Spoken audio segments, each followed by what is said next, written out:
Olá, pessoal. Boa noite a todos os senhores.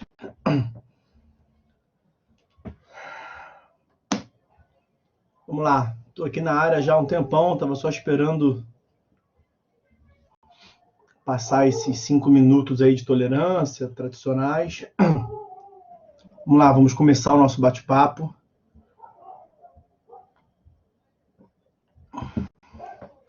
Hoje eu vou tratar com vocês, boa noite a todos. Botei para gravar a aula, tá? Botei para gravar. Hoje a minha proposta aqui é tratar com vocês 3 tópicos, pelo menos. Não, Mariana, o trabalho para P1 é até a aula passada, tá? Os senhores têm até sexta-feira que vem, dia 9 de outubro, para fazer, como a gente combinou, um resumo dos tópicos ministrados até a aula passada. Tá bom? Lá no arquivo que eu botei para vocês está a aula ministrada até o dia 25/9, que era a data que o professor tinha para colocar. E a aula dos senhores até o dia 25/9 foi o dia 21/9, segunda-feira passada, tá? Então é isso. Coisa pouca, bem tranquilo. Beleza? Como eu dizia, eu quero ver com os senhores hoje os artigos 778, 779, 780, que tratam, que o código chama das partes na execução, mas nós veremos que o 780, ele trata, na verdade, de cumulação de execução. Não tem muito o que ver, não, tá? Tem nada que acrescentar muito detalhadamente, só mencionar com os senhores. Quero ver o que o código chama lá no artigo 781 e 782 de competência para a prática da execução. Nós veremos a regra geral, tem um artigo lá, essa parte do código, ela não, aqui o legislador não gabaritou, não, tá? É meio confuso, então, por isso que eu digo, o que o legislador chama de sujeitos da execução, as partes na execução. O que o legislador chama de competência na execução. Não necessariamente é só disso que se trata. Vamos ver, eu não vou analisar artigo por artigo, não, mas aqui compensa a gente dar o nome lá para ver como que o legislador chama aquele capítulo, quais são os artigos, analisar eles para bem entender a situação. E aí, acabada essa fase, essa parte introdutória da disciplina, que deve nos ocupar ali da metade do encontro, provavelmente, eu vou começar um próximo tópico importante da disciplina, que são os requisitos da execução. E nesses requisitos da execução, nós veremos em algum momento, não na aula de hoje, na segunda metade da aula que vem, talvez nós vamos tratar em algum momento dos títulos executivos, né? Então já vai saindo de uma parte introdutória da disciplina, mais genérica, vamos vendo coisas cada vez mais concretas, tá? Vamos lá. Como eu lhes disse,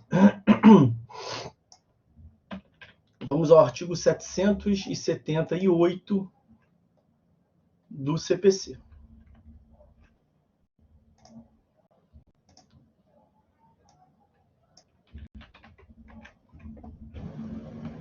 O artigo 778 do CPC, ele inaugura no livro da execução, capítulo 2º das partes. Tá? Artigo 778, 779, 780 compõem esse capítulo 2º. Vamos ver cada um deles. Tá? Artigo 778, ele trata da legitimidade ativa na execução, dizendo que pode promover a execução forçada o credor a quem a lei confere título executivo. Nós falaremos melhor do título executivo, mas nós já adiantamos que o título executivo está inserido naquele princípio da formalidade. O legislador, o sistema processual, acrescenta um novo requisito formal, que é o título executivo, sabendo que a atividade executiva que ele está sendo chamado a prestar, o Estado legislador adota uma conduta preventiva, já que o Estado juiz é chamado a prestar a execução, que é uma atividade por demais gravosa, agressiva ao patrimônio, por cautela ele acrescenta uma nova formalidade, que é a exigência de título executivo. Sem título executivo é nula a execução, nós aprofundaremos isso, salvo engano já até mencionamos. Portanto, é necessário o título executivo. O título executivo, ele representa, ele contém nele representado uma obrigação, que foi inadimplida. E essa obrigação, aí é direito civil, a obrigação tem lá o sujeito ativo e o sujeito passivo. O credor da prestação, ele tem legitimidade ativa primária, ele é o beneficiário da obrigação, ele tem, portanto, a pretensão, ele tem a legitimidade ativa primária para propor a demanda executiva em juízo. Então, 778, caput, legitimidade ativa primária, o credor. Ok? Mas o 778 não acaba no caput. Ele vai tratar no seu parágrafo 1º, lá, ó, podem promover a execução forçada ou nela prosseguir. Então pode dar início à execução forçada, ou já tendo ela sido iniciada, dar continuidade, prosseguir em sucessão ao exequente originário, e traz os incisos. Então, se o caput tem a legitimidade ativa primária, o parágrafo 1º tem a legitimidade ativa sucessiva. Há uma sucessão de quem poderia propor e não propôs em vida, ou de quem já deu início à propositura e esse legitimado vai prosseguir. E aí é muito claro, veja, inciso 1º, legitimidade ativa secundária, legitimidade ativa sucessiva. O Ministério Público nos casos previstos em lei. Inciso 2º, o espólio, os herdeiros ou os sucessores do credor, sempre que por morte do credor, lhes for transmitido o direito resultante do título executivo. Inciso 3º, o cessionário, quando o direito resultante do título executivo lhe for transferido por ato entre vivos, uma cessão de direitos, portanto, o cedente e o cessionário. E aí eu chamo a atenção, inciso 4º, vamos matar, o subrogado, nos casos de subrogação legal ou convencional. Aí eu chamo a atenção do parágrafo 2º, para fechar a legitimidade ativa. Esse é um dado importante. Parágrafo 2º, a sucessão prevista no parágrafo 1º independe de consentimento do executado. Não depende de consentimento do executado. A sucessão no polo ativo não se confunde com a sucessão no polo passivo. Me parece que aqui é uma questão até intuitiva, né? Eu contrato, eu empresto dinheiro, portanto, eu celebro um negócio jurídico com um devedor, que é o que se espera, né? Eu fiz ali uma investigação, uma análise, eu emprestei dinheiro para quem tinha condições de me pagar. Então, era uma pessoa da minha confiança, ou era uma pessoa que eu não conhecia, mas que se mostrou ter patrimônio. Eu tive todo um trabalho e investiguei a capacidade dele de me ressarcir o dinheiro. Pois bem, ele é meu devedor. Será que ele, devedor, pode passar aquela obrigação livremente para um outro sujeito qualquer? Você imagina que um grande empresário pretenda transferir o seu dever, a sua obrigação de me transferir a quantia para um hipossuficiente, para um pobre coitado de um necessitado. É claro que essa transferência no polo passivo da obrigação não pode se dar automaticamente. Eu, credor, tenho o direito de ver, a obrigação vai transferir para quem? Eu posso impedir, falar, mas eu não emprestei dinheiro para esse outro sujeito que não tem condições de pagar. Eu emprestei dinheiro para você. Agora, a hipótese que o 778 está tratando, parágrafo 1º e parágrafo 2º, não é essa, é ao contrário. O devedor, ele tem a obrigação de pagar, seja lá para quem for. Então, quando o sujeito da prestação pretende transferi-la, aí se o credor fez bom negócio ou não fez, ou se o adquirente fez bom negócio ou não fez, os problemas são deles, mas eu, como devedor, tenho a obrigação de pagar, seja para um, seja para outro. Então, veja, se por ato voluntário inter vivos, o credor cede a um terceiro aquele direito, será que o executado pode falar, não, mas eu não me obriguei a pagar para você, eu me obriguei a pagar para o outro, eu tinha que autorizar a transferência negativa. Importante esse parágrafo 2º do artigo 778. Tá? A sucessão não depende de consentimento do executado. Ok? Muito que bem. Tem muito além disso que falar, não.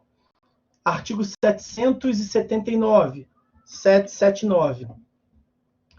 É a legitimidade passiva. É ao contrário do 778. 778, legitimidade ativa. 779, legitimidade passiva. A execução pode ser promovida contra. A execução pode ser promovida em face de quem? Então, veja, inciso 1º. Inciso 1º. A execução pode ser promovida contra o devedor, reconhecido como tal no título executivo. Essa é a legitimidade passiva primária, ou legitimidade passiva originária. Algo parecido com o que se encontrava no 778 caput. O credor, legitimidade ativa. O credor reconhecido no título, legitimidade passiva. 779, inciso 1º. O devedor, reconhecido no título. Aí, olha o inciso 2º. A execução pode ser promovida contra o espólio, os herdeiros ou os sucessores do devedor. Legitimidade passiva, secundária. Legitimidade passiva, sucessiva. Ok? Não era uma dívida originariamente contraída em face desse sujeito, mas é uma dívida que decorre da transferência de patrimônios do decujus. Né? Você assume tanto o ônus quanto o bônus. Tanto bônus quanto ônus. Então, aí tem aquela regra de direito material, né, nos limites da herança. Então, se o cara deixa um patrimônio de 100 mil, uma dívida de 1.500.000, você não vai honrar toda aquela dívida, enfim. Mas está ali, inciso 2º, o espólio, os herdeiros ou os sucessores do devedor. Inciso 3º. O novo devedor. O novo devedor que assumiu livremente a dívida, não. O novo devedor que assumiu com o consentimento do credor. Aquilo que falávamos ainda há pouco, quando da análise do 778, parágrafo 2º. Então, vejam como é que é diametralmente oposta a solução do 778, parágrafo 2º, sucessão entre credores, e a do 779, inciso 3º, sucessão entre devedores. O novo devedor que assumiu com o consentimento do credor a obrigação resultante do título executivo. Então, vai ter uma mudança no polo passivo, vai ter uma mudança no devedor, e essa mudança não se dá por ato voluntário apenas entre os sujeitos, devedor e terceiro. Precisa também da manifestação de consentimento do credor. Então, veja que é uma condição, é uma condicionante. Inciso 4º. O fiador do débito constante em título extrajudicial. Então, o fiador que consta do título extrajudicial. Porque a fiança não se presume, né, meus amigos? A fiança não se presume. E em relação a esse dispositivo aí, tem que ver com os senhores também o que consta do artigo, deixa eu ver isso aqui, 513, é esse? 513, parágrafo 513, parágrafo 5º. Estou trazendo aí para vocês, tá? O que nós estamos vendo aqui está no capítulo do processo de execução, lato sensu, tá? Aplica-se o processo de execução ao cumprimento de sentença. O cumprimento de sentença é a fase executiva do processo sincrético, né? Então, cada um dos procedimentos, quando a gente for analisar, nós vamos ver os dois, que um tem compatível com o outro. O que eu estou falando aqui serve de modo geral para todos. Quando tem uma especial lá, eu vou lá buscar, como estou fazendo aqui agora. 513 está no capítulo que trata sobre o cumprimento da sentença. Ele vai dizer, olha, o cumprimento da sentença não poderá ser promovido em face do fiador, do co-obrigado ou do corresponsável, se esses sujeitos, o fiador, o co-obrigado ou corresponsável, não tiverem participado da fase de conhecimento. Se o cumprimento de sentença é a fase executiva do processo sincrético, é porque no cumprimento de sentença se está tentando fazer cumprir uma sentença, o nome é elementar. A sentença é um ato final de uma fase cognitiva, onde se estimula a participação em contraditório. Pois se os sujeitos do processo, na fase de conhecimento, não trouxeram para participar em contraditório o co-obrigado, o devedor, o fiador, esses sujeitos não podem ser lembrados apenas na execução. Então, preclui a oportunidade do credor ir a juízo em face deles naquele processo. Não que ele não possa entrar com outro processo. Mas aí, se ele quiser juízo em face do fiador, e ele só lembrou do fiador agora, na hora de executar uma sentença que já transitou em julgado. Mas a sentença transitou em julgado em face do devedor originário, né?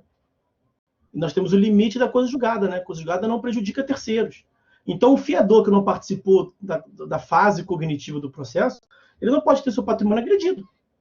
Seria uma lesão devido ao processo legal. Então, é importante ali esse 513, parágrafo 5º. Tá? Bem importante. Isso é para assegurar a observância do contraditório. Inciso 5º. Também tem legitimidade passiva. O responsável titular do bem vinculado por garantia real ao pagamento do débito. Garantia real, uma garantia que incide sobre o bem, né? Eu penso numa hipoteca, por exemplo. Veja que a lei aqui, ora fala em devedor originário, ora fala em responsável. Nós já vamos tratar da diferença entre devedor e responsável. Basicamente, o devedor é o sujeito que participa da relação obrigacional. É o sujeito passivo da relação obrigacional. O devedor é ele quem deve, né? O fiador, por exemplo, o fiador não é o devedor, mas o fiador é um responsável. A lei lá no inciso 4º não falou o termo responsável, mas o fiador é um responsável. E qualquer outro responsável com base no direito vinculado ao bem, no direito real, uma garantia de direito real, né? É responsável. Responsável é, portanto, aquele que vai sofrer a agressão patrimonial. É um terceiro que vai sofrer a agressão patrimonial, seja por uma ordem legal, seja por um ato voluntário entre as partes. Então, quem é o fiador? O fiador é um responsável que não deve nada para ninguém. Na verdade, ele é um responsável no campo processual, né? No campo material / processual, porque na verdade ele é um irresponsável, porque ele não deve nada para ninguém e fala assim, mas se fulano não pagar, pago eu. Então ele não é o devedor originário, mas como ele se comprometeu, né? Não se presume fiança, fiança é expressa, como ele se comprometeu, o credor pode ir a juízo em face dele. O responsável também não é o devedor originário. Por alguma relação qualquer obrigacional, foi instituída uma garantia real. Inciso 6º, o responsável tributário assim definido em lei, né? Então, é claro que aqui é um lobby, né, uma influência da Fazenda Pública, né, e a Fazenda Pública pode ir a juízo lá numa execução fiscal em face não apenas do devedor originário, é direito tributário, né? Não apenas do devedor originário, mas qualquer responsável tributário lato sensu, tá? Então, esse é o artigo 779, que traz aí a legitimidade passiva, tanto originária, quanto a legitimidade passiva originária ou primária, quanto a sucessiva ou secundária. Tá? Não tem muito o que falar em relação a isso. Isso é muito questão de direito material, fiança, garantia real. Aqui a lei só traz a legitimidade passiva. Os senhores têm que saber distinguir a legitimidade tanto ativa quanto passiva, quanto ela é originária, porque está no título, quando ela é superveniente, sucessiva, seja por ato negocial inter vivos, seja por uma previsão legal. Do ponto de vista processual, é isso que nos interessa. Tá? E aí, nesse capítulo introdutório ainda, nós temos o artigo 780, como eu lhes disse, no capítulo partes na execução. Vocês vejam que o 780 não trata muito de partes na execução, não. Tá? Na verdade, ele diz que o exequente, tudo bem, o exequente é um dos sujeitos, mas ele está dizendo, o conteúdo normativo do 780 é a possibilidade de cumulação. O exequente pode cumular várias execuções E a acumulação de execução não está no plano subjetivo, está no plano objetivo, né? Está cobrando duas dívidas, está acumulando. Então não deveria estar nesse capítulo das partes, mas o que importa é que está. O exequente pode acumular várias execuções, ainda que essas execuções sejam fundadas em títulos diferentes, quando o executado for o mesmo, e desde que para todas elas seja competente o mesmo juízo e idêntico o procedimento. Na verdade, tem outro capítulo, tem outro dispositivo do código, não sei se eu vou me lembrar aqui agora, 329? Não é 329, não. É 327. 327. Vou trazer aí para os senhores. 327, parágrafo 1º. Esse 327, parágrafo 1º, trata da acumulação de pedidos lá na tutela cognitiva. E aí, esse parágrafo 1º, que é o que nos importa aqui, ele trata dos requisitos da acumulação. De todo modo. E veja que na execução, o 780, em larga medida, incorpora aquilo ali. Né? São requisitos de admissibilidade da acumulação, que os pedidos sejam compatíveis entre si. Aqui, esse inciso primeiro sai fora, porque na execução nós temos a satisfação, né? Não há julgamento de mérito no sentido de procedência, pedidos serem compatíveis. Inciso segundo, que seja competente para conhecer desses pedidos o mesmo juízo. Veja que a competência está mantida no 780. E inciso terceiro, que seja adequado para todos os pedidos o tipo de procedimento. Veja que a adequação procedimental também está no 780. Então veja que a parte final do 780, ó, último, idêntico procedimento. Está batendo lá. Antes dele, desde que todas elas, as execuções, seja competente o mesmo juízo. Competência do juízo para execução. Está lá. A parte inicial é que há uma adaptação do julgamento de mérito na tutela cognitiva e a satisfação do cumprimento de uma obrigação na execução. O exequente pode acumular várias execuções, ainda que fundadas em títulos diferentes, quando o executado for o mesmo. Então, ali há uma identidade que se exige de diferente no 780, é uma identidade subjetiva entre exequente e executado. Ok? Veja que, em larga medida, o 780 ele se amolda à cláusula geral de acumulação do 327, parágrafo 1º. Ok? Com isso, a gente encerra, então, essa parte, esse primeiro tópico que eu separei para falar com os senhores a respeito das partes na execução. O que eu quero agora tratar também com vocês, seguindo aqui a ordem do código, falar sobre a competência.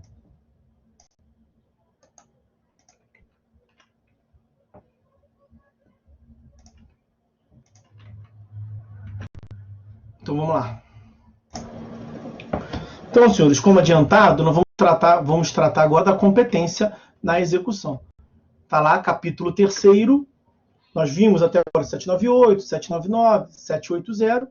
Começa lá, ó, capítulo 3º, né, disposições gerais, capítulo 1º, das partes, capítulo 2º, agora capítulo 3º, da competência. Competência para execução. Está lá, 781. A execução fundada em título extrajudicial será processada perante o juízo competente, observando-se o seguinte. Vamos devagar. Vamos recordar. Nós temos dois procedimentos clássicos. Nós já mencionamos aqui.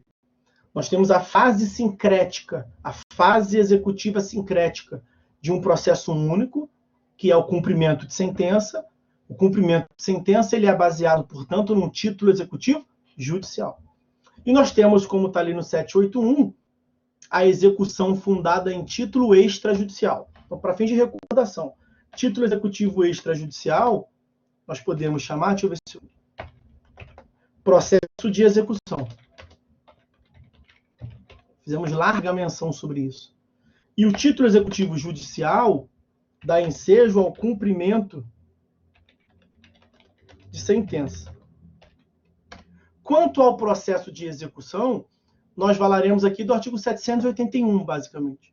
Nesse capítulo, inaugurado no 781, nós temos também o 782, que não deveria estar ali, que não tem nada a ver com competência. Nós vamos ver os dois, tá? Eu só quero pontuar com os senhores que nós temos também regras de competência sobre o cumprimento de sentença, que não muda essencialmente, não, é só uma questão de adaptação. Por exemplo, o que vai de o cumprimento de sentença, ele é estudado no artigo 516. A competência no cumprimento de sentença está prevista no artigo 516. O que esse 516 vai dizer, em regra? Que o juízo competente é aquele onde se deu a fase cognitiva, né? O cumprimento de sentença não é a continuação de uma fase pretérita? Então, a regra geral lá é que se continue no mesmo juízo. Mas nós falaremos disso melhor depois. O que esse 781 diz é um processo que vai ser inaugurado, portanto. É um novo processo. É um processo onde só se vai discutir execução. Daí que ele é o chamado processo de execução. E o que nós vamos fazer a respeito da competência? Primeira coisa, vamos observar as regras do Código sobre a definição do juízo competente. Aonde que o Código trata sobre competência? Artigos 42 a 69. Então, isso se aplica aqui? Com certeza. Então, nós vamos aplicar o capítulo do Código sobre competência lá da parte geral do Código. Primeira coisa é isso. E aonde que lá na parte geral se trata de competência, como eu lhes disse? Artigos, a partir do artigo 42. Sendo mais preciso, artigos 42 ao 69. E quais são os critérios que determinam a competência no juízo civil? Matéria, pessoa, função, valor da causa, território. Matéria, pessoa, função, valor da causa e território. Esses são os 5 critérios clássicos de definição da competência. Então, você está com uma nota promissória para executar. Vai ser no juízo criminal ou no juízo civil? Quanto à matéria. Você vai fazer uma análise. O seu devedor é a fazenda pública? Tem vara de fazenda pública? Não. Então tem que ser na vara de fazenda pública. Não, o meu devedor é uma pessoa natural. Não é na vara de fazenda pública. Então aí você vai distinguindo, você vai aprofundando a análise. Quanto à matéria, quanto à pessoa, quanto à função, quanto ao valor da causa e quanto ao território.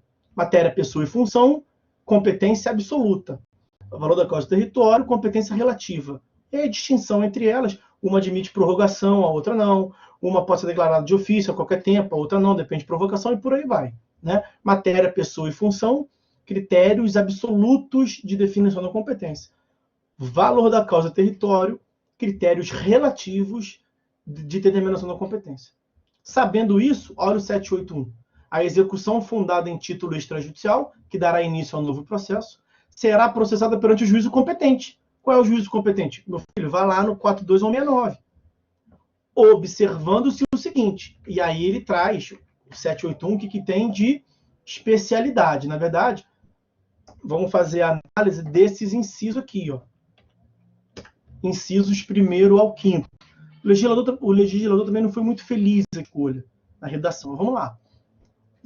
Então, você vai seguir, a princípio, o capítulo do Código sobre competência, esses critérios, matéria, pessoa, função, valor da causa e território, mas vai observar essas especialidades aqui.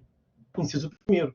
A execução poderá ser proposta no foro de domicílio do executado, no foro de eleição do título, ou ainda no foro de situação dos bens a ele sujeito, a ela sujeito, sujeitos à execução. Então vejam que do ponto de vista territorial, nós temos mais de uma opção. Qual é a regra geral lá do artigo 46 da competência territorial? As demandas serão propostas no foro de domicílio do réu. E aí vem 47, vai dizer lá da competência absoluta territorial, né? Nas demandas reais e imobiliárias, é no foro de situação da coisa. Regra geral, isso lá. Aqui, o que o legislador está dizendo é que pode o exequente escolher, portanto, tanto demandar no foro de domicílio do executado, ou no foro de eleição do título, se houver, ou no foro de situação dos bens que se submetem, que se sujeitam àquela obrigação constante do título. A doutrina diverge aqui, por exemplo, posso citar, a doutrina majoritária fala que é isso mesmo. como está na lei. Mas o professor Daniel Assunção Amorim Neves, por exemplo, olhando para esse inciso primeiro, vai falar assim, poxa, mas não pode ser tão opcional assim, né? Porque se tiver eleição, se tiver um pacto válido entre os sujeitos, foro de eleição, constante do título, na verdade o autor não pode escolher nada. Porque as partes convencionaram. Qualquer demanda decorrente dessa obrigação, nós vamos demandar em tal lugar. O que adianta a parte prever isso e depois poder optar? Porque como a lei está dizendo ali, seria ou no foro de domicílio do executado, ou no foro de eleição, ou no foro de situação, do verbo que o autor escolhe que ele vai fazer. Então tem uma parcela da doutrina que fala assim, não, peraí, tendo foro de eleição há uma primazia, haveria uma preponderância, portanto, do foro de eleição. Só faltou combinar com o legislador, né? Não foi como que o legislador previu. Inciso segundo, tendo mais de um domicílio, o executado poderá ser demandado no foro de qualquer um deles. Aí aqui uma densificação de uma regra que já tinha lá na parte geral. Sendo incerto ou desconhecido o domicílio do executado, a execução poderá ser proposta no lugar onde ele foi encontrado, ou no foro de domicílio do exequente. Lá na parte geral, não tem esse foro do domicílio do exequente, doutor. Fala que é no foro onde ele foi encontrado. Tá? Aqui a lei, a hipótese do autor lá na fase de conhecimento, propor uma demanda no foro do seu domicílio, ela é posterior. Aqui já está no mesmo nível, né? Ou no foro que ele foi encontrado, o réu, o executado com domicílio incerto, ou no foro do exequente, para facilitar, para trazer uma efetividade maior para a execução. Inciso 4º. Tendo mais de um devedor com diferentes domicílios, a execução será proposta no foro de qualquer um deles, a escolha do exequente. Uma regra semelhante a essa já havia lá também. Vejo que, em larga medida, o que o legislador está fazendo aqui é repetir previsões de lá. Importante é o inciso 1º, e veja o inciso 5º. A execução poderá ser proposta no foro do lugar em que se praticou o ato, ou em que ocorreu o fato que deu origem ao título, mesmo que nele não mais resida o executado. Então, mesmo que tiver ocorrido uma mudança, o que, na verdade, o que o sistema processual quer é que o juízo exequente, o juízo que vai executar, o juízo competente da execução, esteja perto do local do fato. Esteja o mais perto possível do local do fato. Então, eu destacaria o inciso 1º e o inciso 5º. O inciso 5º ele também repete um pouco o que já constava lá da parte geral, tá? Mas ele tem uma previsão importante. Mesmo que tenha havido mudança de residência do executado, continua competente aquele juiz, aquela localidade, se naquela localidade tivesse sido praticado o ato que ensejou o título, ou ter ocorrido o fato que ensejou o título. Tá? Então, sobre o processo de execução, título executivo extrajudicial, o que importa é isso. Vai analisar essencialmente os artigos 42 a 69, que trata dos critérios, das regras a respeito da competência, e com essas sutilezas aí do 781 e os seus incisos. Ok? Aí nós vamos passar... Não, antes de tratarmos do 782, que não tem nem a ver propriamente com a execução, eu quero ver o 516. 516, como eu lhes disse, é sobre a respeito do cumprimento de sentença. Título executivo judicial, cumprimento de sentença, que é o CS, né? Ninguém vai ficar escrevendo cumprimento de sentença o tempo todo. EEJ, título executivo judicial. CS, cumprimento de sentença. Então, aqui, com aquela sigla ali, né? Título executivo judicial, inciso cumprimento de sentença. Artigo 516. O cumprimento da sentença efetuar-se-á perante, dito de uma outra forma, é competente para o cumprimento de sentença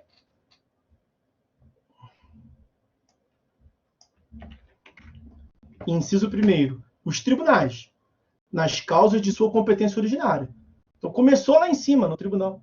O tribunal julgou. Quem é que vai executar? O próprio tribunal. É uma competência originária do tribunal. O processo começou lá em cima. Então, quem tem que executar é o próprio juízo que proferiu a decisão. Né? Inciso 2º. Até agora está seguindo a lógica que eu passei para os senhores esse tempo todo. O juízo que decidiu a causa no primeiro grau de jurisdição.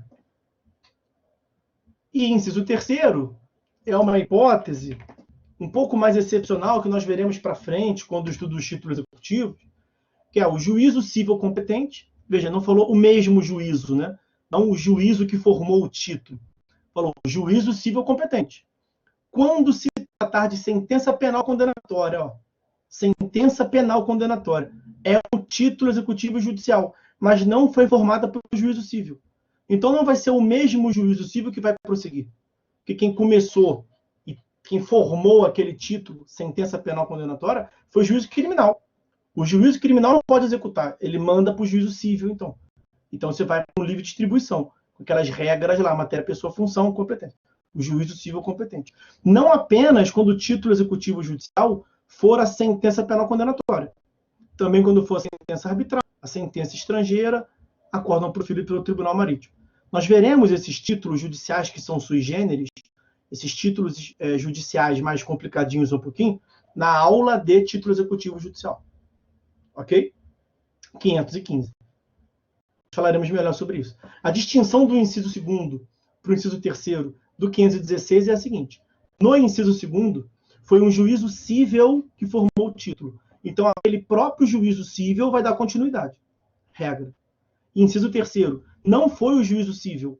O juízo competente para executar é o juízo cível. Mas quem formou o título não foi ele, foi um coleguinha dele, foi o juiz criminal. O juiz criminal não pode executar no âmbito civil, ele vai executar a pena. Para executar, para agredir patrimônio, é o juízo civil. Então, o que ele faz lá no crime? Ele para ali e manda a cópia para cá, o juízo civil. Na verdade, a parte interessada, né? Porque a jurisdição é inerte. A parte interessada vai extrair cópias de lá, vai trazer para um juízo civil. Então, vai ter que levar a livre distribuição.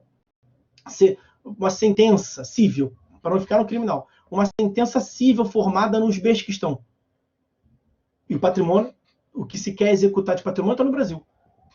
Pode a parte optar, ao invés de começar o processo lá e mandar carta rogatória para cá, solicitar um auxílio internacional, a parte pode optar por começar um processo de execução, um cumprimento de sentença, que vai executar uma sentença do... eu falei o que? Os bens que estão... Ela pode fazer isso aqui? Pode. Então não vai ser o juízo civil que formou, porque o juízo civil que formou está lá nos bens que estão. Vai ser um juízo civil brasileiro, que não formou o título, mas mesmo assim é um título judicial. Ok? Falaremos melhor sobre os títulos judiciais adiante. Aqui a lógica é sobre competência. Então, regra geral, no tribunal se for da competência originária. Nos próprios juízos cíveis se começou no juízo civil. Ou em dos juízos cíveis que vão ter distribuição, se o título foi formado em outro lugar que não no mesmo juízo civil. Ali, no inciso 1º, só fazer uma menção quanto aos tribunais, o que eu não posso deixar de tratar, existe a figura da delegação executiva parcial. O que é a delegação executiva? Assim como pode o tribunal, por uma carta de ordem, determinar, por exemplo, que se pratique a prova, que se produza a prova no juízo originário, porque ele, tribunal, não tem estrutura, não está tão perto dos fatos, ele dá ordem para que um juízo civil da instância originária produza a prova testemunhal, sei lá, e remeta depois para ele. Esse tribunal pode também determinar que juízos cíveis pratiquem a execução. Agora, veja, não é qualquer tribunal. Essa é a visão clássica do STJ e do STF, que estão lá em Brasília. Então, ali no inciso 1º, vocês coloquem um asterisco, que é o que se chama de delegação executiva parcial. Não transfere-se tudo sobre a execução, né? A competência para apreciar atos decisórios dessa execução é dos tribunais competentes. Aqui é uma delegação parcial, por quê? Porque é uma delegação para a prática de atos materiais. Tá? STF e STJ, delegação executiva parcial. Beleza? Está visto aí o 516. Ah, não. Ainda no 516. Então, quanto ao inciso 1º, tem esse parênteses aí da delegação executiva parcial. Quanto ao inciso 2º, quanto ao inciso 2º, eu disse que a regra é a continuação no próprio juízo civil. Então, a demanda que começou na 18ª Vara Civil. A 18ª Vara Civil processou, instruiu toda a fase de conhecimento e julgou, formou o título executivo. Quem vai julgar, quem vai executar aquele título executivo judicial formado na 18ª Vara Civil? Inciso 2º, a própria 18ª vara civil, o próprio juízo civil. Agora, olha o parágrafo único, importantíssimo. Nas hipóteses dos incisos 2º e 3º, o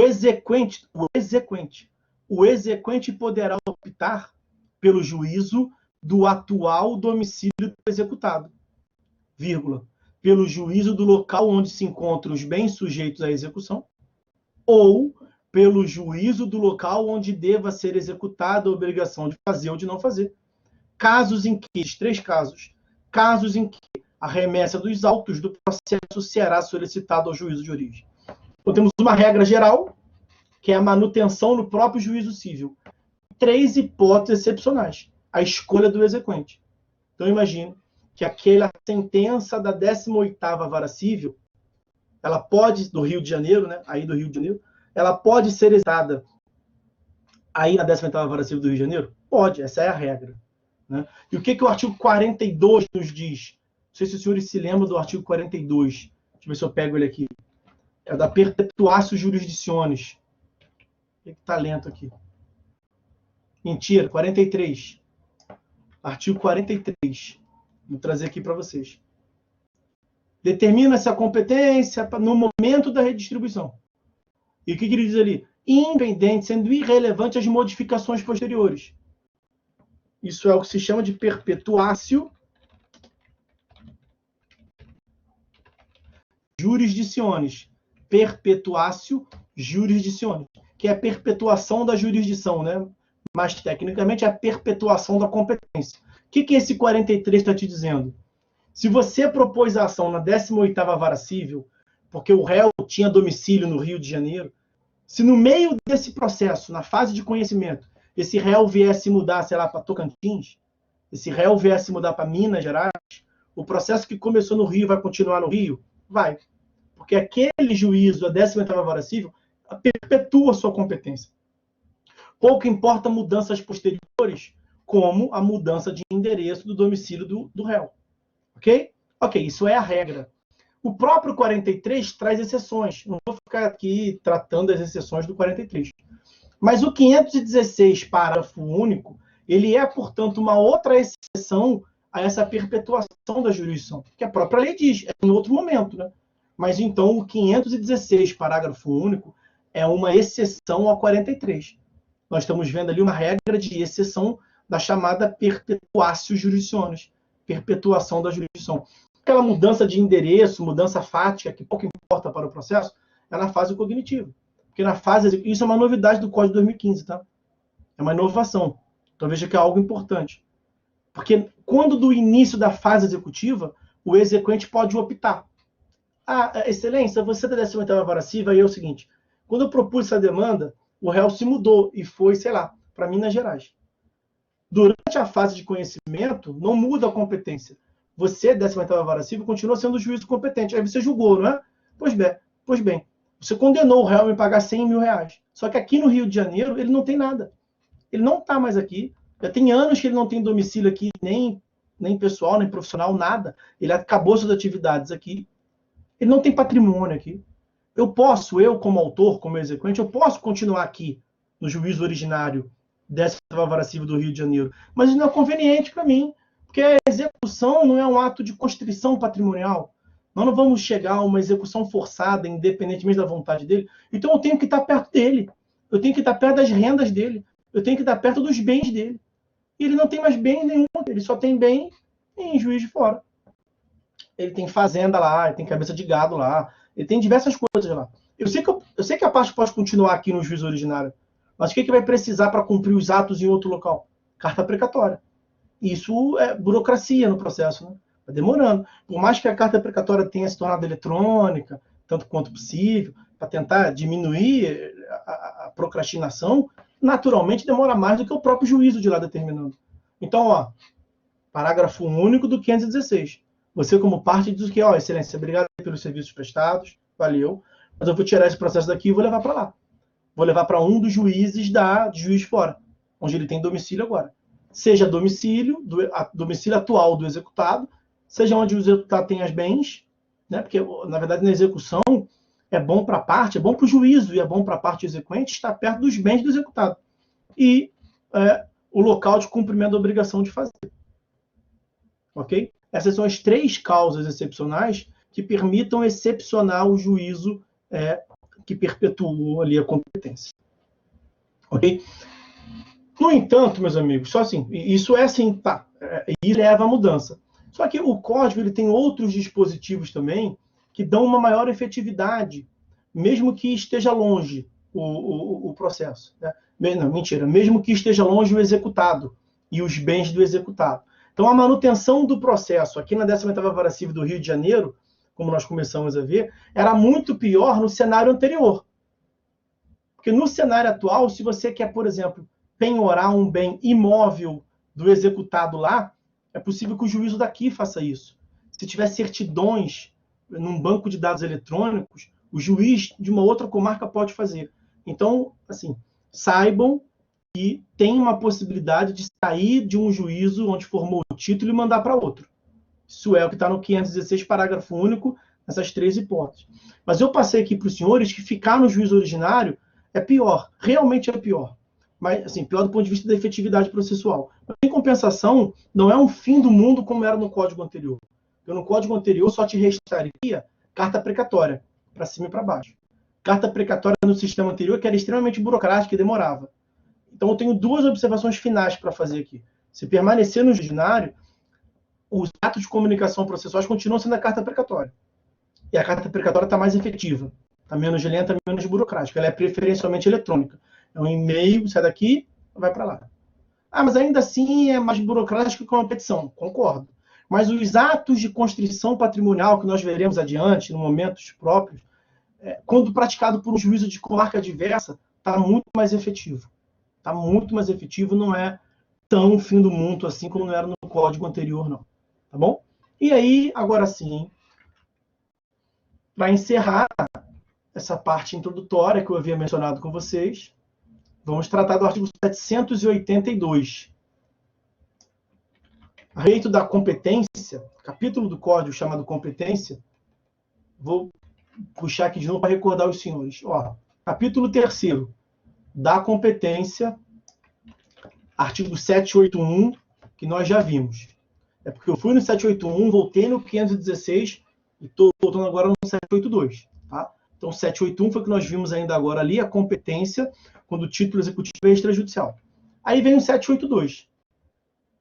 Olha o que o 782 vai nos dizer. Não dispondo a lei de modo diverso, o juiz determinará os atos executivos e o oficial de justiça os cumprirá. Isso tem de competência. Alguém tinha alguma dúvida que poderia ser o inverso? O oficial de justiça determina o que tem que fazer e o juiz cumpre. Veja, isso não é regra de competência na execução. Isso aqui é uma regra, já estava... Se você for no capítulo do oficial de justiça, você vai ver que uma das suas funções, uma das suas atividades, é dar cumprimento à ordem judicial. Esse 782 caput não faz muito sentido, ele é desnecessário. Ele é água com açúcar. De linguiça, ele não tem nada. Qual é o conteúdo normativo de novo nesse 782? Nada. Nada. Ele está dizendo óbvio. Isso tem a ver com a competência. Definição do juízo competente. Definição do juízo competente é a dúvida: qual dos juízos vai fazer? Ninguém tem dúvida entre um juiz e um oficial de justiça. Entendeu? Está muito mal colocado esse código. Parágrafo 1º do 782. O oficial de justiça pode cumprir os atos executivos determinados pelo juiz também nas comarcas contíguas, de fácil comunicação, e nas que se situam na mesma região metropolitana. Então, o juiz de Niterói proferiu uma determinação para cumprir no Rio de Janeiro, não precisa mandar carta precatória para o juiz do Rio de Janeiro, porque é uma região metropolitana. O oficial de justiça, que é alotado no Poder Judiciário de Niterói, na comarca de Niterói, ele pode cumprir a determinação no Rio de Janeiro? Pode. Aqui é uma medida para facilitação. Né? Aqui tem uma questão de competência, né? Competência territorial. Poderia ter uma alegação de que para praticar ato no Rio de Janeiro tinha que ser um juiz do Rio de Janeiro determinando. Aí a lei aqui dá uma solucionada. Né? a operacionalidade, a efetivação, a materialização dos comandos do juiz pode ser feito pelo seu próprio oficial de justiça, pelo seu código anotado no seu próprio tribunal, na sua própria comarca, se os atos devem ser cumpridos em outra comarca que seja ou contígua, quando você não sabe onde começa a conurbação, né? Você não sabe onde começa uma, onde termina outra, ou região metropolitana. Rio de Janeiro e Niterói, você sabe separar um, tem uma ponte no meio, tem uma poça, né? Mas a mesma região metropolitana toca barco para dar efetividade, tá? Parágrafo 2º. Veja o que isso aqui tem a ver com competência. Na verdade, é um dispositivo que trata do modo de atuação em concreto do oficial de justiça, tá? A lógica é essa. Olha o parágrafo 2º. Sempre que para efetivar a execução for necessário o emprego de força policial, o juiz requisitará. Quer dizer, sempre que o oficial de justiça precisar de um aparato policial, o juiz determinará. Não tem muito tempo, a Procuradoria do Município tinha que cumprir uma determinação judicial lá em Manguins. O que a Secretaria Municipal de Urbanismo, Secretaria Municipal de Infraestrutura, Habitação do Rio de Janeiro falou, peticiona aí, falando que a gente não pode ir lá sozinho, não. Eu não posso dar cumprimento, mesmo que eu e um subsecretário de meio ambiente, subsecretário de meio ambiente. Ele, oficial de justiça, de mão dada para cumprir o negócio lá no meio da favela, lá no meio de Manguins, não dá. Aí, peticiona, fala assim, eu preciso de força policial. Aí monta todo um aparato judicial para viabilizar, seja do ponto de vista de forças externas, como a bandidagem, seja para uma resistência do executado. É a chamada porta dentro, né? Vai cumprir o mandado porta dentro. Quebra a porta e está entrando na marra. O Poder Judiciário tem que fazer se impor, né? Ideia de imperatividade. Então, sendo necessário o aparato policial, o juiz pode determinar. É o juiz que determina, né? Não é o oficial de justiça que manda um bilhetinho para o batalhão e fala, só vou se você for comigo. É o juiz que determina, né? No máximo, o oficial de justiça devolve o mandado para o juiz e fala assim, excelência, eu não consigo cumprir, porque o lugar é conflagrado, vossa excelência não sabe, porque nunca pisou numa área como essa, mas eu não tenho como, com um caráter oficial, botar o pé lá, eu entro e não saio. Então, o máximo que o oficial faz é certificar, relatar isso para o juiz, né? E o juiz vai pedir a força policial. Olha o parágrafo 3º. O que isso tem a ver com competência? Mas são dados importantes, tá? Por isso que eu estou vendo aqui cada um com os senhores. A requerimento da parte, o juiz pode determinar a inclusão do nome do executado em cadastro de inadimplente. Veja, isso está inserido, na verdade, naquele princípio da maior efetividade da execução, princípio da atividade, da atipicidade dos meios. Lembra que nós falamos da execução por subrogação, de um lado, e a execução por coerção? Nós temos diversos mecanismos, e salvo engano meu, mas eu tenho quase certeza, nós falamos do artigo 139, inciso 4º do CPC, o juiz pode determinar atos, medidas, atos indutivos, coercitivos, mandamentais ou subrogatórios para fazer cumprir a sua ordem judicial. Esse é um exemplo. A inclusão do nome do executado em cadastros de inadimplente. Tá? O Código fala em outras passagens dessa inclusão em cadastro de inadimplente. O artigo 782, parágrafo 3º, trata de uma ordem geral. Parágrafos 4º e 5º continuam nessa lógica a respeito da... Vou botar um 782 aqui, porque eu não confundi, a respeito da inscrição. A inscrição será cancelada imediatamente se for efetuado o pagamento, se for garantida a execução, ou se a execução for extinta por qualquer outro motivo. Prescrição intercorrente, por exemplo. Se suspende a ordem. O disposto nos parágrafos 3º e 4º aplica-se à execução definitiva de título judicial. Então, também, no cumprimento de sentença, nós temos essa inscrição dos inadimplentes no cadastro de mal pagador. Para restringir crédito. É uma medida coercitiva, por exemplo. É para atrapalhar a vida do executado, porque ele não paga a pensão, mas ele viaja. Né? Ele não paga, mas ele compra carro novo. Ele não paga, mas ele tem a fatura do cartão de crédito de R$48 mil. Então, são medidas para... Esse era um pleito da magistratura. Por que todo devedor pode incluir no Serasa, no SPC, o nome do mal pagador? Por que eu, juiz, não posso? A resposta era simples, porque não tem previsão em lei. Agora tem. Agora o juiz, tendo descumprido uma decisão sua, pode determinar, requerimento da parte, a inclusão. Tá? Esse a requerimento da parte, eu só faria uma ressalva ali, uma observação com os senhores, a respeito da satisfação da obrigação de pagar alimentos. Porque na obrigação de pagar alimentos, uma das providências é essa aí também, surge o nome do devedor de alimentos. Eu mencionei isso aqui ainda agora. O cara não paga alimentos, mas viaja para o mundo todo. Na execução da obrigação de pagar alimentos, a parte não precisa pedir. O juiz pode determinar a inclusão de ofício. Tá? O juiz pode determinar essa inclusão de ofício. Tá? O STJ, a respeito desse 139, inciso 4º, acho que cabe falar aqui, eu acho até que foi uma decisão recente. Acho que foi depois que eu falei com os senhores desse 139, inciso 4º. O STJ, ele tem um entendimento recente no sentido de que essas medidas atípicas, salvo engano, alguém perguntou aqui, como a apreensão do passaporte, apreensão da CNH, até mesmo a inscrição, ela não deve ser a primeira hipótese. Né? Então, o juiz deve esgotar a tentativa de execução tradicional, e aí não encontrando bens, por exemplo, tendo dificuldade, tendo objeção por parte do executado, aí é que ele pensa nessas medidas que extrapolam a regulamentação normal, a regulamentação típica dos atos executivos. Tá? Isso foi uma decisão nova.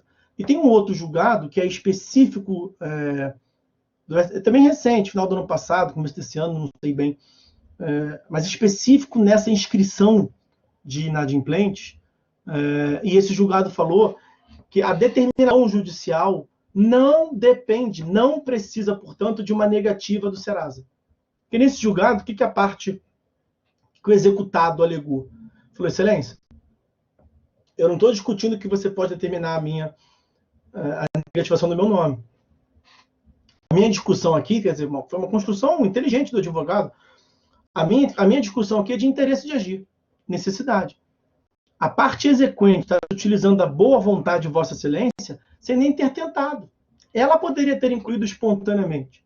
Então, a forma como eu, executado, né, a forma como eu sugiro a interpretação desse dispositivo é que Vossa Excelência não pode fazer de início, porque a parte não pode ficar acomodada. Ela tem que tentar administrativamente, ela tem que provar para Vossa Excelência que ela tentou incluir no SPC Serasa e não conseguiu. Só depois disso você pode incluir meu nome no SPC ou no Serasa. E um dos juízes, eu não sei se foi o juiz originário ou o tribunal, embarcou na dele. Falou assim, não, a parte não pode se aproveitar, o juiz não pode sair por aí fazendo, o juiz não pode se tornar advogado da parte, resumidamente é isso. Então, advogado, dá o teu jeito aí e vai lá inscrever. Se não conseguir, eu faço. Mas aí, ao final de tudo, o STJ, que é quem importa, falou que não tem nada disso não.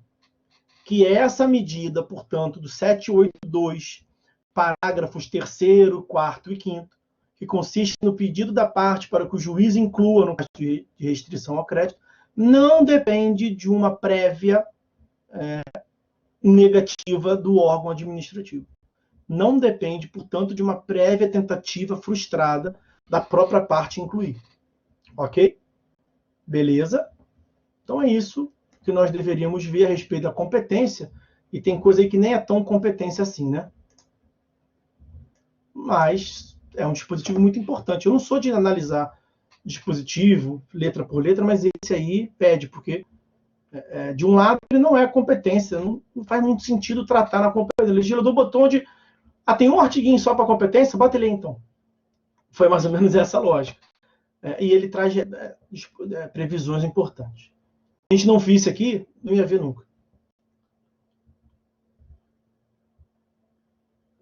Deixa eu molhar o bico aqui.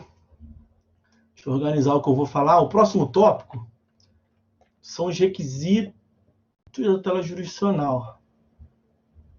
Deixa eu ver aqui pelo tempo que eu tenho, o que eu faço.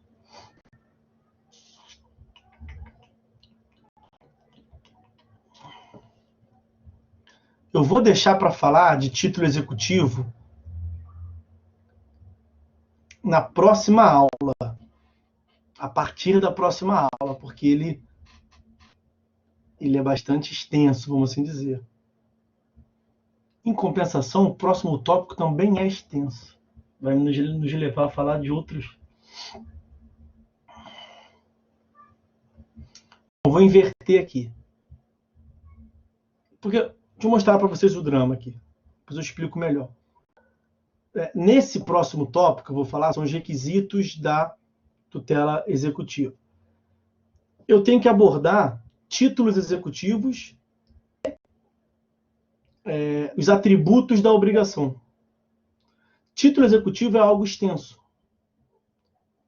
Em compensação, os atributos da obrigação tem um ponto de contato, é um link para um outro tópico, que é a liquidação.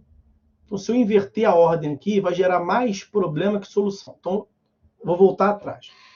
Eu vou seguir normal, como eu costumo fazer. Vou apresentar para os senhores o que significa esse tópico. Aí vai aparecer ali o título executivo. Nós vamos ingressar na análise do título executivo logo. Vou fazer um apanhado geral. E quando for para começar a analisar as suas espécies, que é quando dá mais trabalho, a gente para e começa na próxima aula. Tá? Porque senão não vai dar tempo e não vai compensar. Ok?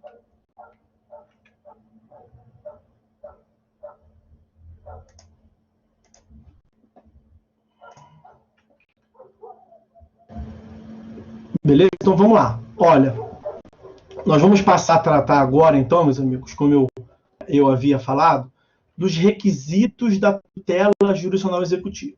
Então, o próximo tópico é esse aqui, ó, requisitos da tutela jurisdicional executiva. Nós estamos aqui tratando da execução, a tutela executiva, a tutela jurisdicional executiva, e essa tutela executiva ela tem requisitos.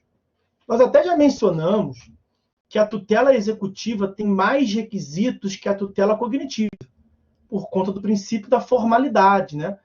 A agressividade da tutela executiva, o Estado juiz sabe que o que ele está sendo chamado a exercitar é uma tutela agressiva, que vai agredir o patrimônio. Então ele pensa assim, olha, antes de eu meter a mão no patrimônio do executado para depois ver se ele tem razão ou não, como é que é, exequente, sujeito ativo da execução, me prova e tem direito. Porque lá na tutela cognitiva, por que tem menos requisitos lá na tutela cognitiva? Porque a tutela cognitiva ela é abstrata. Ela é própria para sentar e conversar. O juiz chama o réu para sentar, conversar, tomar uma bolachinha, comer uma bolachinha, tomar um chá, numa audiência de conciliação, para ver se sai. Se não der, calma, réu, você vai ter tempo para conversar ainda, alegações e provas, você vai poder contestar, fique tranquilo. Eu, Estado juiz, não vou agredir seu patrimônio antes de você falar. Na tutela cognitiva, isso. Aqui na tutela executiva, uma vez admitida a execução, o Estado parte para agredir o patrimônio do executado. Por isso que na tutela executiva, por conta dessa agressividade, a execução visa a ser concreta, efetiva, satisfazer a obrigação, o Estado dá um passo atrás, é mais cauteloso, é mais formal e exige do exequente. Vem cá, tem título executivo? Tem, pode entrar. Não tem, não pode entrar. Cara crachá. Põe essa daqui para fora, vira, vai embora, porque eu não vou executar sem você ter um título. Então dá um passo atrás, busca lá um título executivo, pode ser inclusive comigo aqui, ó, mas propondo uma ação cognitiva para que o réu tenha a oportunidade de falar e você prove que você está alegando. Ok? Então, sobre os requisitos da tutela executiva, a primeira coisa que nós temos que ver é isso. E aí, é o seguinte, nós temos a divisão dos requisitos dessa forma aqui. Em primeiro lugar, nós temos os requisitos genéricos, vamos assim dizer, ou pode se chamar também os pressupostos genéricos de admissibilidade. São pressupostos para que uma demanda seja admissível e possa avançar ao final, na verdade, de toda e qualquer demanda. Então, antes de avançarmos para as peculiaridades da execução, devemos lembrar que, na verdade, também a tutela cognitiva e toda e qualquer tutela, o Estado só responde efetivamente a pergunta que o demandante fez, o Estado só dá resposta conclusiva, final, para dizer se tem direito ou se não tem, se o recurso está certo ou se está errado, se vai executar ou se não vai, de modo genérico. Portanto, se tiver os pressupostos processuais e as condições da ação. Na verdade, condições da ação mais pressupostos processuais. Então, também na execução, nós devemos observar as condições da ação. Acabamos de ver ainda agora mesmo a legitimidade. Legitimidade ativa, legitimidade passiva. Previsto no Código de Processo Civil. 778, 779, falamos sobre ele. Também tem os pressupostos processuais. Você tem que propor a execução no juízo competente. Falamos sobre isso. Um juízo que não pode ser impedido. Tem diversos, todos os pressupostos processuais, a parte tem que ser capaz, tem que estar assistida por advogado. Então, todos os pressupostos processuais, que os senhores já viram lá em TGP, partes capazes, juízo investido de jurisdição, demanda regularmente formulada, citação válida, tudo isso se aplica também à execução. Então, essa novidade, esse, como diria a Luciana Gimenez, esse plus a mais, essa formalidade que se soma e que se acrescenta na execução, não está no item primeiro. Em compensação, não quer dizer que o item primeiro não incida. Os pressupostos genéricos de admissibilidade se fazem presente em toda tutela jurisdicional. Sendo a execução uma tutela jurisdicional, aliás, nós até já falamos que já se negou à execução uma natureza jurisdicional. Falava-se que era atividade administrativa praticada pelo juiz, no interesse privado da parte. Está superado hoje em dia. Unanimemente se inclui a atividade executiva de buscar satisfação de uma obrigação inadimplida como uma medida jurisdicional. Então, sendo uma atividade jurisdicional, deve observar os pressupostos de toda atividade jurisdicional. Condições da ação, pressupostos processuais. Ok? É isso. Agora, o que tem de diferente, o que se diferencia, portanto, a execução da cognição, por exemplo, é a partir do item 2. Então, eu quero tratar com os senhores do segundo e do terceiro requisito. São requisitos específicos, esses da execução. O segundo requisito, os títulos executivos. Hoje não, né? A parte precisa de pelo menos um. Título executivo. Esse é o segundo item.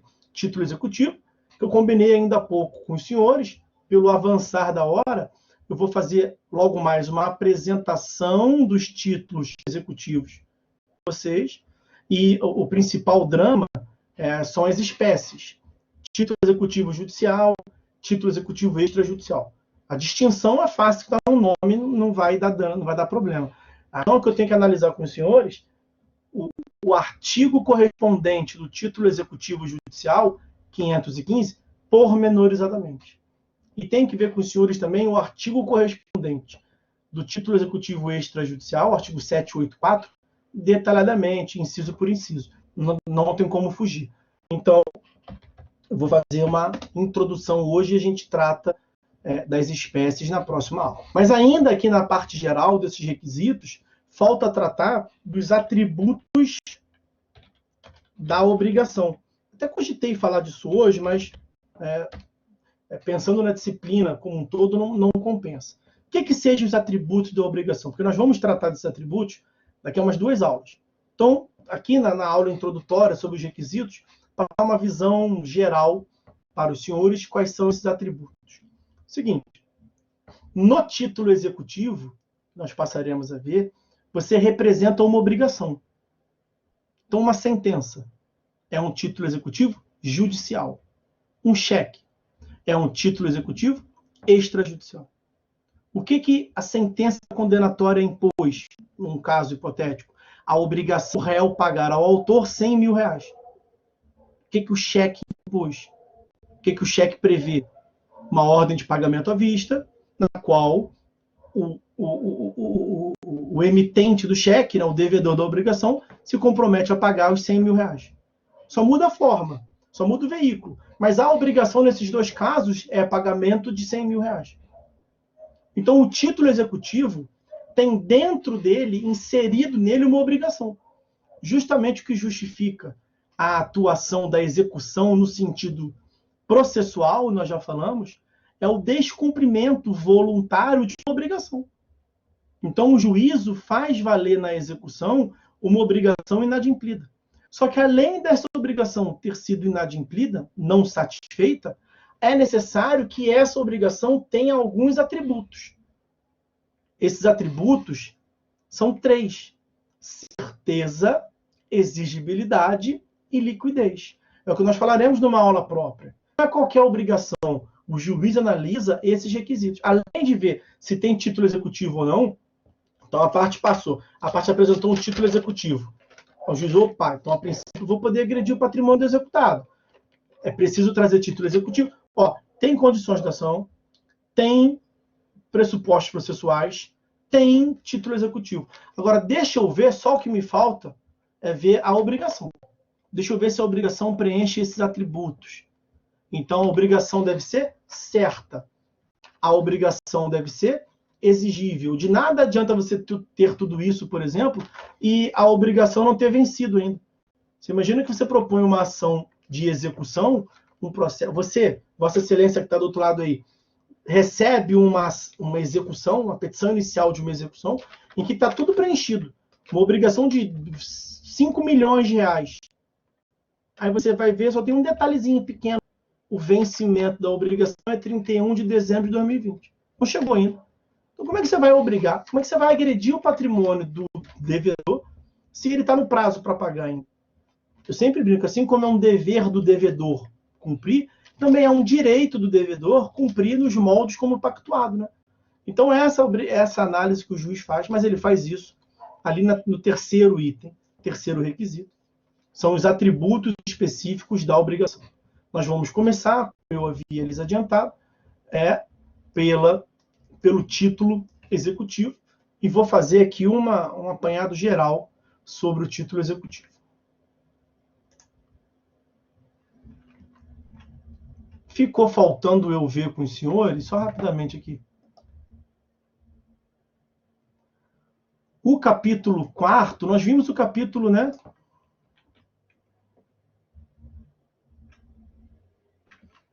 Peraí. Estou tomando uma surra aqui do mouse. Olha aqui.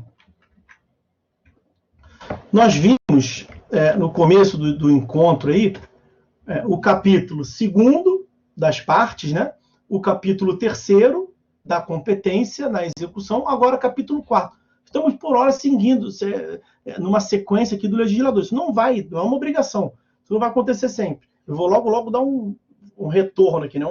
Dar um retorno lá no título executivo judicial. Mas aí, ó, capítulo 4º, dos requisitos necessários para realizar qualquer execução. E como eu lhes disse, seção 1ª do título executivo. Vejo que o próprio legislador, ele às vezes desliza, mas ele foi bem didático, de modo geral no Código. E antes de começar a tratar propriamente do título executivo, olha que beleza, olha o 783. A execução para a cobrança de crédito fundar-se-á sempre em título de obrigação certa, líquida e exigível. Esse 783, essa certeza, liquidez e exigibilidade, são os atributos da obrigação que eu fiz menção ainda há pouco com os senhores. Certeza, liquidez e exigibilidade. Nós falaremos separadamente, provavelmente no final, na segunda metade da próxima aula. E aí o 784 vai prever assim, ó, são títulos executivos extrajudiciais, que nós não vamos ver aqui. Isso está, eu falei que nós vamos tratar de considerações gerais até chegar nas espécies de título executivo extrajudicial. Então, essas são, o 784 está, na verdade, inserido no subitem do título executivo, que são as espécies de título executivo. Eu vou começar logo por aqui, porque está no 784 na nossa sequência. Espécies de título executivo. Temos os títulos executivos judiciais, que estão previstos no artigo 515. Vou pegar o caput do 515.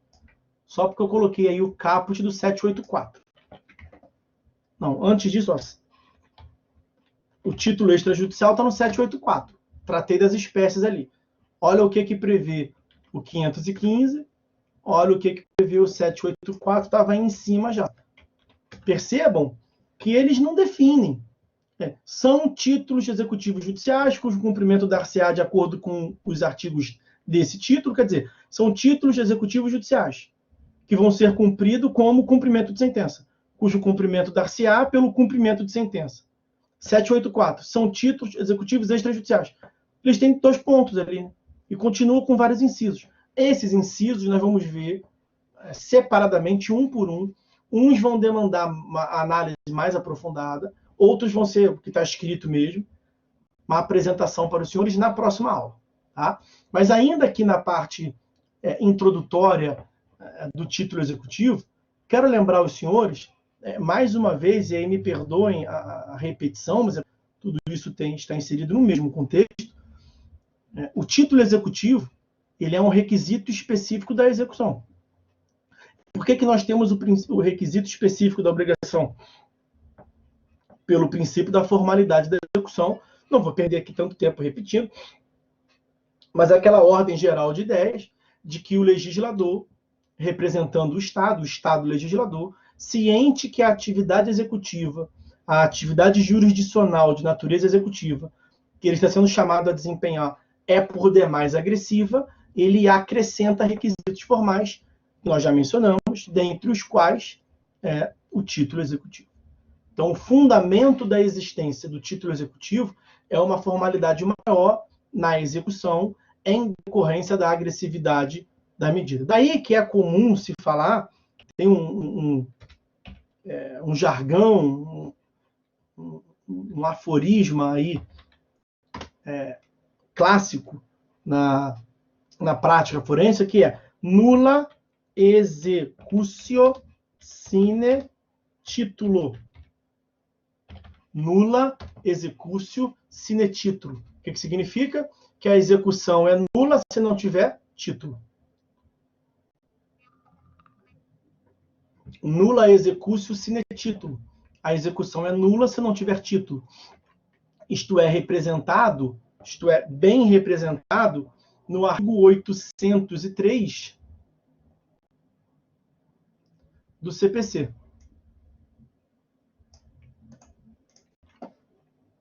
Está aí o artigo 803. Espera aí que está errado ali. Artigo 803 do CPC.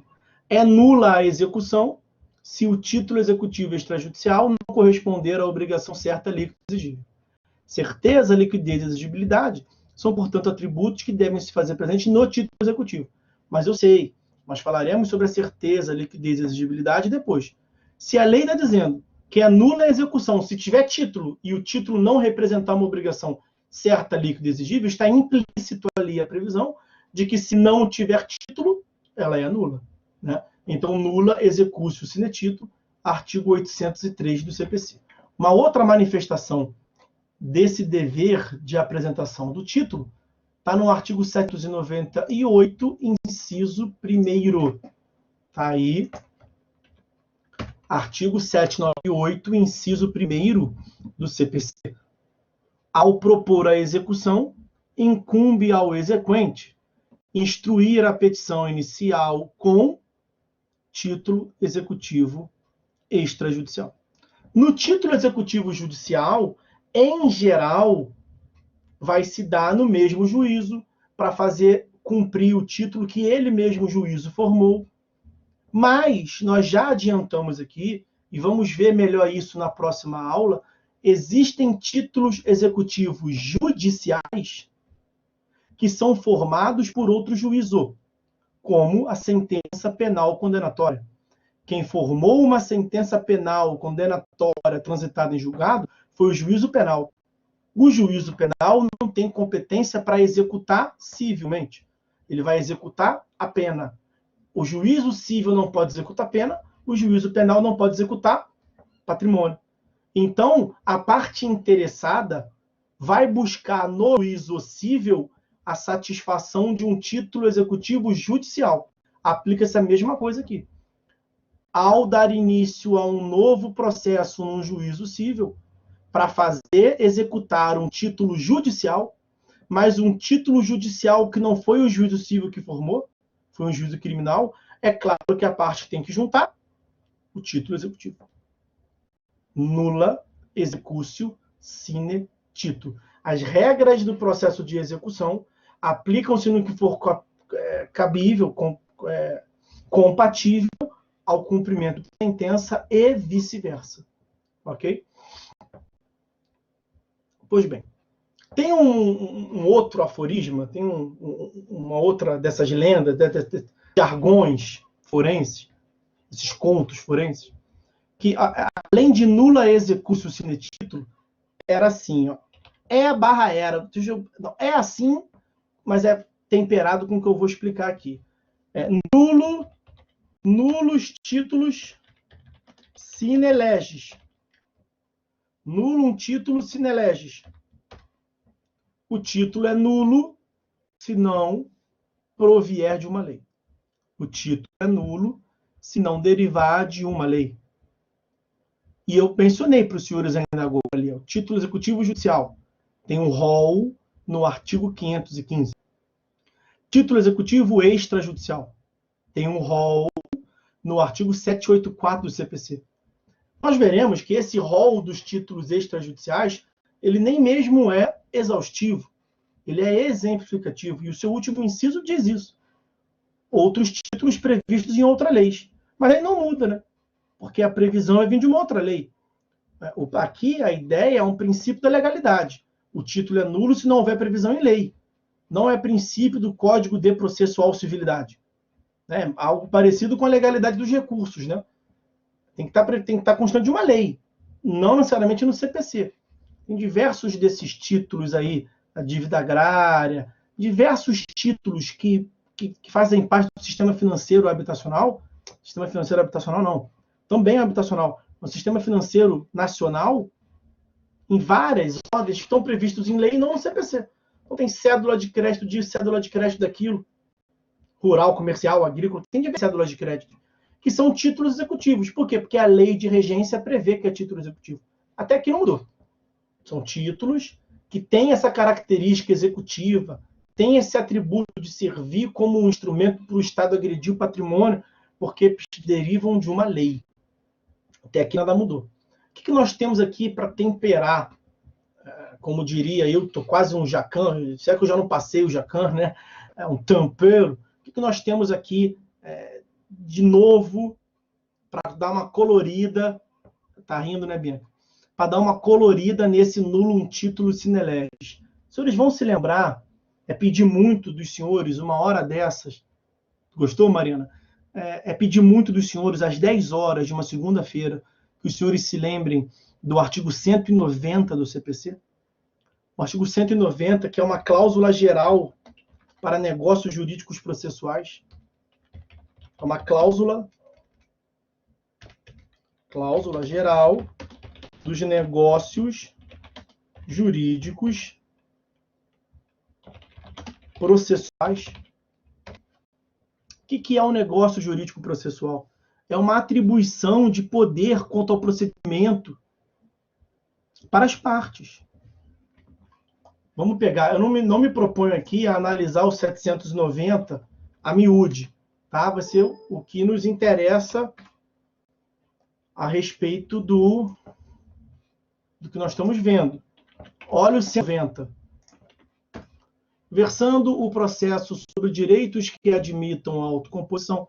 Direitos que admitem a autocomposição não é sinônimo de direito disponível, tá? Mas um dos exemplos daqueles que admitem a autocomposição são os direitos disponíveis. Vamos ficar aqui no direito de crédito. A obrigação do réu pagar ao autor R$100.000. Isso é um direito disponível. O réu paga como quiser, o autor pode até abrir mão, é disponível, é crédito, é dinheiro dele. Então, está ali no 190. Né? É lícito às partes plenamente capazes, aqui um requisito, capacidade das partes. Mas o que é lícito às partes fazerem? Estipular mudança no procedimento para ajustá-los às especificidades da causa. Até aqui não muda muito. Não estamos falando de procedimento, né? estou falando da sequência de atos, vai sair um ato, vai entrar um ato. Não é disso que estamos falando. Também o código não parou, né? O dispositivo diz que, além de ajustar o procedimento, podem convencionar sobre os seus ônus, poderes, faculdades e deveres processuais, antes ou durante o processo. Esse dever da parte de juntar um título executivo, será que isso pode ser objeto de um negócio processual? Quer dizer, será que as partes podem convencionar que essa folha de papel aqui, ó, que não é título executivo, nem pelo 515, nem pelo 784, nem por nenhum outro dispositivo legal, nem por uma outra lei, nulo título sine lege. O título é nulo se não tiver uma força normativa, se não tiver uma lei subjacente. Isso sempre foi assim. Mas o que fazer com 190? E se tiver uma cláusula, um pacto convencional bem destacado, bem válido, partes capazes, dizendo que essa folha de papel, que a princípio nós sabemos não é título executivo, mas entre a gente vai passar a ser. Será que as partes podem convencionar criando um título executivo? Olha, eu tenho visto muita gente dizendo que sim. Dizendo que sim. Pode. Aí você pode pensar assim, ué, mas e a natureza pública? Bom, a natureza pública do processo vem sendo temperada com essa cláusula da atipicidade dos negócios processuais. Não, mas espera aí. Agora eu vou acabar com a sua aula rapidinho. E o nulo título sine lege? De onde vem a autorização em lei para que essa folha de papel seja um título executivo? Está na tua cara aí, bobo. Ó. 190. Essa cláusula geral da atipicidade dos negócios processuais, dito de uma outra forma, a possibilidade das partes estipularem, por ato negocial entre elas, que certo título é título executivo para elas, claro que elas não podem prever para Deus e o mundo, né? Mas para elas, é um direito delas. É uma beneficiando a outra. Ou seja lá quem for ao juízo, não precisa propor uma ação de conhecimento, não. Já pode utilizar isso aqui como título executivo. Essa folha de papel, que não seria entre a gente, vai ser. Olha, eu tenho para mim que tem que ser assim mesmo. Mas cadê a lei autorizando? Aí o 190. Continua. O negócio jurídico processual não seria um óbice à estipulação de títulos executivos que não estão previstos em lei especificamente, porque o 190 está previsto numa lei. Então, essa exigência de legalidade, por isso que eu disse, não existe mais. Continua tendo ali o nulo título sine lege. Essa sempre foi uma ordem prevalecente, continua. Só que o 190 é uma previsão normativa bem aberta. Então, essa ideia que o nulo título sine lege era para fechar, só é título executivo, isso, que especificamente o legislador prevê, com o 190 ele fala, ó, é tudo isso aí que está expressamente previsto em lei, e mais o que a mente dos senhores aí, partes, quiserem, porque nós estamos diante de um novo processo. Isso só é possível compreender se você compreender o que é o processo cooperativo. O processo cooperativo é aquele em que nós estamos rediscutindo essa proeminência do Estado. O processo continua sendo um instrumento do Estado, mas ele não é só do Estado. O processo, antes de interessar ao juiz, interessa as próprias partes. Então, talvez um equilíbrio, vamos assim dizer, aí não dá para ver aqui, até porque não dá tempo, mas seria um equilíbrio do processo tradicional estatizante, um juiz como todo-poderoso, um equilíbrio com o processo arbitral. Porque essa galera estava tudo indo para a arbitragem, e se resolvendo na arbitragem, nas câmaras privadas de arbitragem. O novo código atento a isso trouxe um processo civil atualizado. Ele continua sendo estatal, mas sem aquela ideia de que o juiz é o todo-poderoso, é o babalorixá, e só o juiz pode. Há um equilíbrio maior entre os poderes do juiz, do Estado, no juiz enquanto representante do Estado, e das partes. Isso é um mundo. Cláusula geral de negócio processual repercute no processo como um todo, e aqui na execução também. Tem provocado reflexões nessa seara. Ok? Uma última consideração é que a gente venha assim, a definir o que é título executivo. Né? Título executivo, meus amigos, portanto, ele é um ato jurídico ao qual a lei atribui eficácia executiva. A grande questão, então, é um ato jurídico ao qual a lei atribui eficácia executiva. Vamos de trás para frente. Eficácia executiva é esse potencial de provocar o Estado juiz para agredir o patrimônio. É isso. Está na folha de papel que, se não pagar, vai poder executar diretamente. Está na lei do cheque, prevendo que, se não pagar o cheque, a parte pode, respeitando o prazo, que é em geral de 6 meses, a parte pode executar diretamente. Eficácia executiva é esse atributo, portanto, de servir como um instrumento que viabilize, um instrumento que faça a parte cumprir. O juiz vai ticar lá o título executivo. Isso aqui é um título executivo. Com isso aqui, você pode pedir a minha atividade e agredir o patrimônio.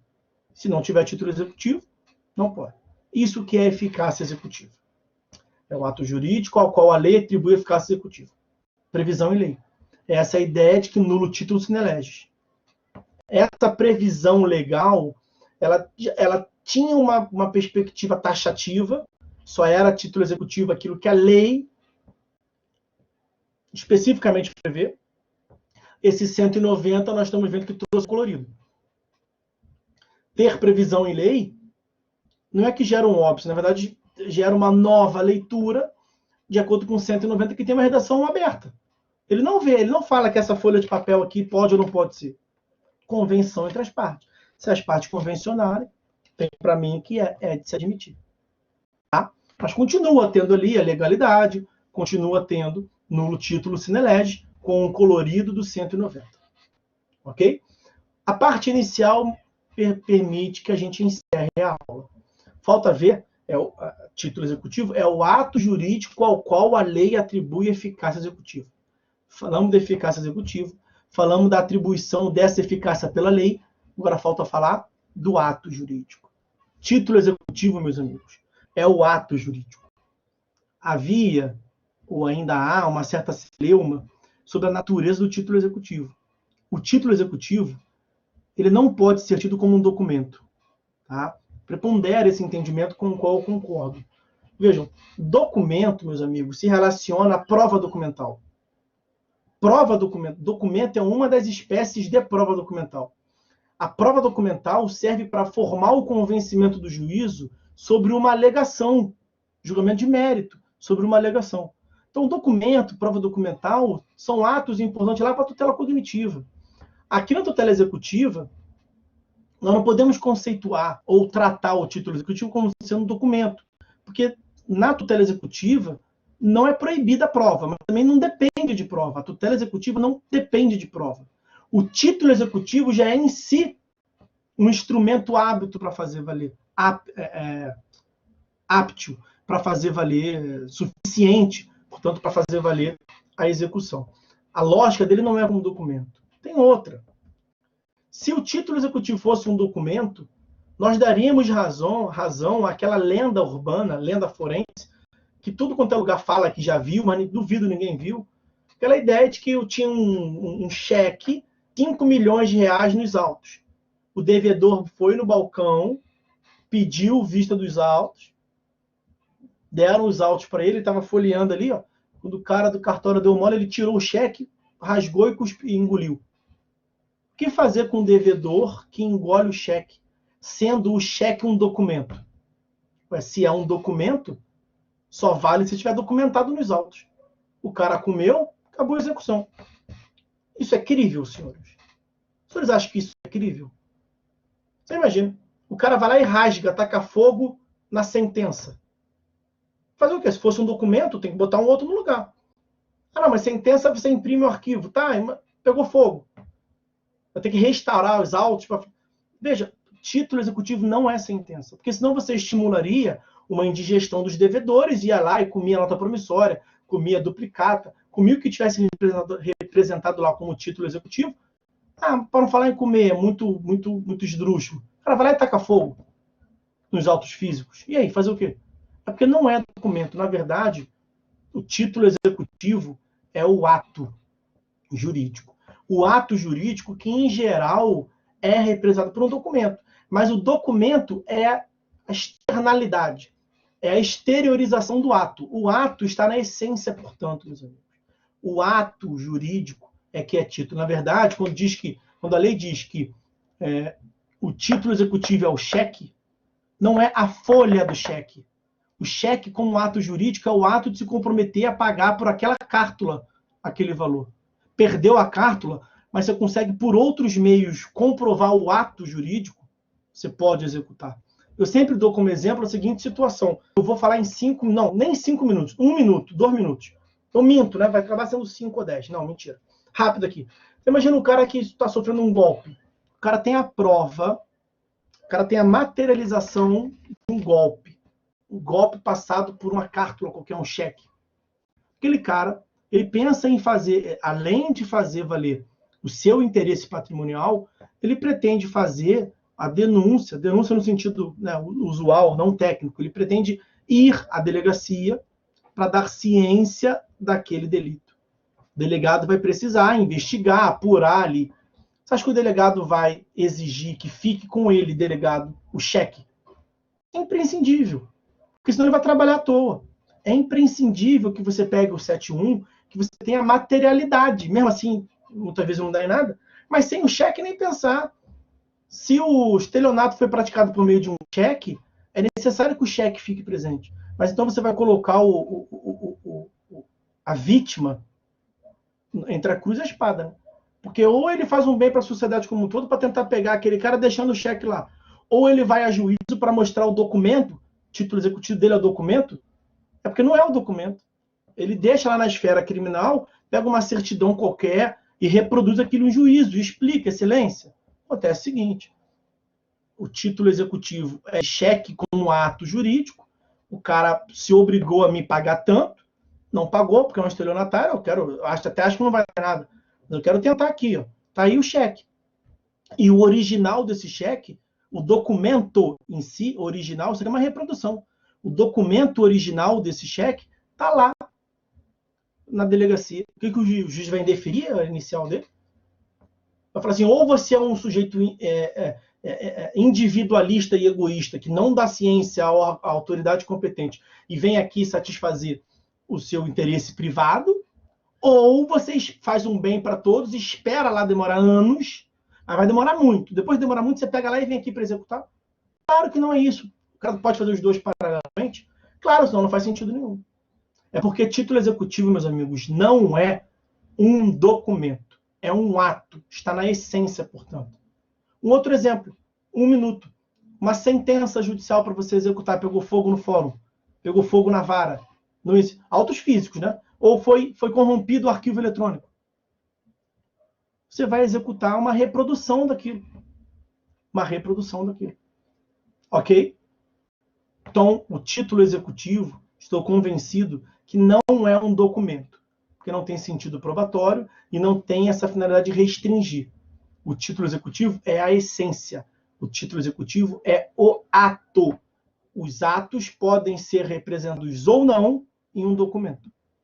Ok? Beleza? É isso, meus amigos.